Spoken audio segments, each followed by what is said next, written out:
Land surveyor Pintu YouTube চ্যানেলে সবাইকে স্বাগত জানাই।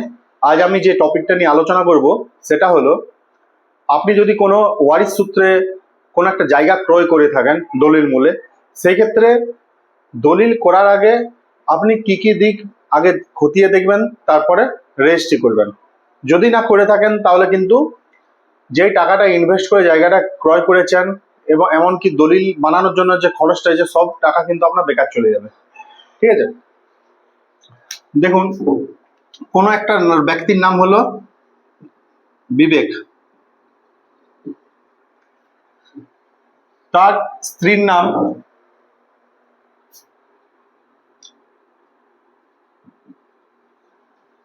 রাধা। ধরুন বিবেকের নামে জায়গাটা রেকর্ডভুক্ত আছে, কিন্তু বিবেকও মারা গেছেন এবং রাধাও মারা গেছেন, তার ওয়াইফ। তাহলে বর্তমানে তার ওয়ারিশ হবেন তার যতগুলো পুত্র এবং কন্যা রয়েছে। ধরুন পুত্ররা হলো রাম, লব, কুশ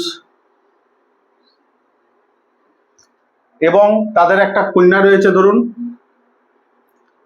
তার নাম রিনা। আপনি বিবেক বাবুর নামে রেকর্ডভুক্ত একটা জায়গা আছে, ধরুন একটা বাদ ক্ষেত, ক্লাসিফিকেশনে বাদ আছে, টোটাল ওনার নামে 32 ডেসিমেল জায়গা আছে, অর্থাৎ 0.32 একর জায়গা আছে, পুরোটাই আপনি ক্রয় করবেন। সেক্ষেত্রে দেখা যায় রেজিস্ট্রি অফিসে একটা রেজিস্ট্রি অফিসে রেজিস্ট্রি করার জন্য একটা পঞ্চায়েত থেকে বংশপঞ্জি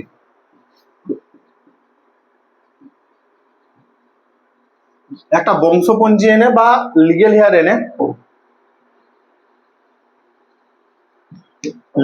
এনে রেজিস্ট্রি করা হয়। এবার ব্যাপারটা হচ্ছে, বংশপঞ্জি বা লিগেল হেয়ার দেখে রেজিস্ট্রিটা স্মুথলি ভাবে পেরিয়ে যায়, ওখানে কিন্তু রেজিস্ট্রি আটকাঠির কোনো ব্যাপার থাকে না। পরবর্তীকালে আপনি যখন জায়গাটা রেকর্ড করতে যাবেন, আপনার নিকটবর্তী যে বিএলএন এলআরও অফিস রয়েছে, সেখানে মিউটেশনের মাধ্যমে নিজের নামে রেকর্ডভুক্ত করতে চাইবেন বিবেকবাবুর নাম থেকে কাটিয়ে নিয়ে, সেই ক্ষেত্রে দেখবেন ওই যে পঞ্চায়েতের লিগেল হেয়ার বা বংশপঞ্জি রয়েছে, তার এগেনস্টে একটা আড়াই ইনকোয়ারি হয়, অর্থাৎ রেভিনিউ ইন্সপেক্টর যিনি আছেন উনি ওখানে ফিল্ড ইনকোয়ারি যাবেন। সেখানে উনি খতিয়ে দেখবেন যে বিবেকবাবুর যে ওয়ারিশরা রয়েছেন, যে ওয়ারিশরা বংশপঞ্জির মধ্যে নাম রয়েছে, ওনারা ছাড়া আরো কোনো অংশীদার রয়েছে কিনা। সেক্ষেত্রে দেখবেন ম্যাক্সিমাম ক্ষেত্রে আমাদের কি হয়, যে বোন থাকে, বিবাহিত হোক বা অবিবাহিত হোক, তার নাম বাদ দিয়ে বংশপঞ্জি বা লিগেল হেয়ার বার করে ডাইরেক্ট রেজিস্ট্রি করে দেওয়া হয়। কিন্তু রেকর্ড করতে যাওয়ার সময় আপনি সমস্যায় পড়বেন। তখন দেখবেন এই তিনজন ব্যক্তি যারা আছেন, এই তিনজন ব্যক্তির নামে বংশপঞ্জি রয়েছে, আর এই রিনা ম্যাডামের নামটা কেটে দেওয়া হয়েছে, অর্থাৎ বংশপঞ্জি তার নাম নেই। তাহলে কি করলো, 32 ডেসিমেল জায়গা পুরোপুরি ভাবে রাম, লব এবং কুশ বিক্রি করে দিল। পরবর্তীকালে রিনা ম্যাডাম যখন খবরটা পেলেন যে আমার পৈতৃক সম্পত্তি আমার ভাইয়েরা বিক্রি করে দিয়েছে, তখন উনি সেই জায়গাটা দাবি করার জন্য স্পটে আসবেন।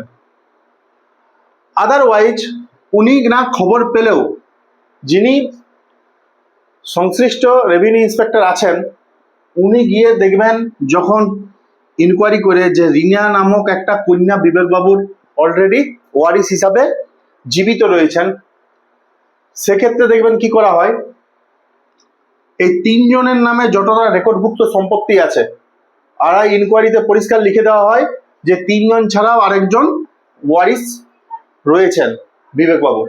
তখন কি করা হয়, দেখবেন এই যে 32 ডেসিমেল জায়গা তিনজনে পুরোপুরি বিক্রি করে দিলেও, চারজনের মধ্যে যদি এটা বন্টন হয়, তাহলে হবে কত, 0.08, মানে 8 ডেসিমেল করে চারজন।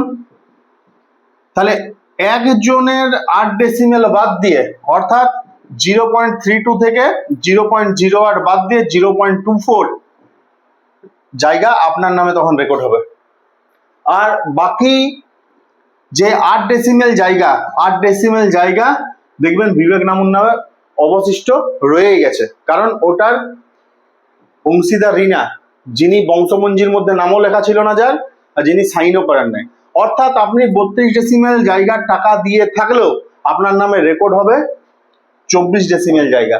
8 ডেসিমেল জায়গা আপনি টাকা দিয়ে কিনলেও আপনাকে কিন্তু আইনতভাবে দেওয়া হবে না। সেজন্য যখন আপনি রেকর্ড টু রেকর্ড দলিল কিনবেন, ধরুন বিবেক বাবুর নামে রেকর্ড ছিল আর আপনাকে বিবেক বাবুই বিক্রি করছে, সেক্ষেত্রে কোনো সমস্যা নেই, সেক্ষেত্রে কোনো কোয়ারি করারও প্রয়োজন নাই। কিন্তু যখন আপনি ওয়ারিশ মূলে কোনো একটা জায়গা ক্রয় করবেন, সেই মুহূর্তে আপনাকে দেখে নিতে হবে যিনি বিক্রি করছেন তার পিতা মারা গেছে বলে আপনি সে বিক্রি করেছে আপনার কাছে, তার স্ত্রী জীবিত আছে কিনা সেটা ফার্স্ট দেখে নেবেন। কারণ স্বামী মারা যাওয়ার পর পুত্র কন্যার পাশাপাশি তার স্ত্রীও সমানভাবে সেই জায়গার মালিক। স্ত্রী যদি মারা যায় তাহলে সেক্ষেত্রে স্ত্রীর ডেথ সার্টিফিকেটটা অবশ্যই আপনি রেজিস্ট্রির সময় নিয়ে রাখবেন, কারণ মিউটেশনের সময় ওটাও একটা মেন ডকুমেন্টস হিসাবে কাজ করবে। কারণ বিবেকবাবুর বংশমঞ্জির মধ্যে যদি 3 জনের নাম বা 4 জনের নাম লেখাও থাকে, সেক্ষেত্রেও ওনার ওয়াইফের নাম কেন লেখা নেই, কারণ উনি মারা গেছেন। তাহলে মারা গেছেন যখন, ওনার ডেথ সার্টিফিকেটটা অবশ্যই লাগবে মিউটেশন করার সময়। তার পাশাপাশি যে অংশীদার্য তার আছে, পুত্রের পাশাপাশি তার কটা কন্যা আছে, সেই খবরগুলো অবশ্যই আপনাকে নিতে হবে এবং লিগেল হেয়ার বা বংশমঞ্জির মধ্যে তাদের নাম লিখিয়ে এবং তাদেরকে দিয়েও দলিলের মধ্যে সাইন করাতে হবে। তবেই আপনি পুরোপুরিভাবে পুরো সম্পত্তিটার আইনতভাবে মালিকানা পাবেন। আদারওয়াইজ যজন অংশীদার বাদ পড়েছে, রেজিস্ট্রির সময় কোনো সমস্যা হবে না বংশপঞ্জি দেখে, কারণ সেই সময় কোনো ধরনের ইনকোয়ারি করা হয় না, বংশপঞ্জি বা লিগেল হেয়ার থেকে সরাসরি রেজিস্ট্রি করে দেওয়া হয়। কিন্তু রেকর্ড যখন করতে যাবেন সেই মুহূর্তে আপনি বারে বারে সমস্যায় পড়বেন। সেজন্য যতজন অংশীদার আছে বা যতজন ওয়ারিশ আছে, প্রত্যেকের নাম লিগেল হেয়ার বা বংশপঞ্জির মধ্যে অবশ্যই লেখাবেন এবং দলিলের মধ্যে তাদের প্রত্যেকেরই সিগনেচার করাবেন। তাহলে আপনি লিগেলি পুরো প্রপার্টিটার মালিক হবেন। ধন্যবাদ।